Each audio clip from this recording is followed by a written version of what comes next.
നിരവധി തീവ്രവാദ കേസുകളിലെ പ്രതിയായ തടിയൻ്റെവട നസീർ ഉൾപ്പെടെ 13 പ്രതികളെയാണ് കുറ്റക്കാരെന്ന് കോടതി കണ്ടെത്തിയത്. 15-ാം പ്രതി അബ്ദുൾ ജബ്ബാർ രാജ്യത്തിനെതിരെ യുദ്ധം ചെയ്തുവെന്ന് കോടതി കണ്ടെത്തി. മറ്റുള്ളവർ രാജ്യത്തിനെതിരെ യുദ്ധം ചെയ്യാനുള്ള ഗൂഢാലോചനയിൽ പങ്കാളികളായി. കേസിലെ 1-ാം പ്രതി അബ്ദുൾ ജലീലിന്റെ ടെലിഫോൺ വിവരങ്ങളും കേസിൽ നിർണായക തെളിവായി. ജമ്മു കാശ്മീരിൽ നടത്തിയ ക്യാമ്പിൽ പങ്കെടുത്തവരുടെ മൊഴികളും പ്രതികളിൽ ചിലർ ഡൽഹിയിൽ കഴിയുമ്പോൾ ഉള്ള CCTV ദൃശ്യങ്ങളും പ്രധാനപ്പെട്ട തെളിവായി പരിഗണിച്ചു. ഏറ്റുമുട്ടലിൽ പങ്കെടുത്ത അതിർത്തി സേനാംഗങ്ങളുടെയും പോലീസുകാരുടെയും മൊഴികളും കോടതി കണക്കിലെടുത്തു.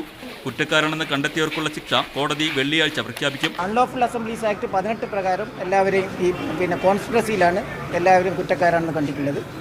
അത് പ്രകാരം ഈ പറഞ്ഞ 13 പ്രതികളെയും കുറ്റക്കാരാണെന്ന് കണ്ടിട്ടുണ്ട്.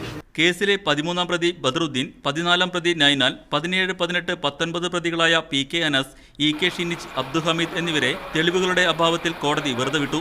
കേസിൽ എറണാകുളം പ്രത്യേക NI കോടതി ജഡ്ജി S. വിജയകുമാർ വെള്ളിയാഴ്ച വിധി പറയും.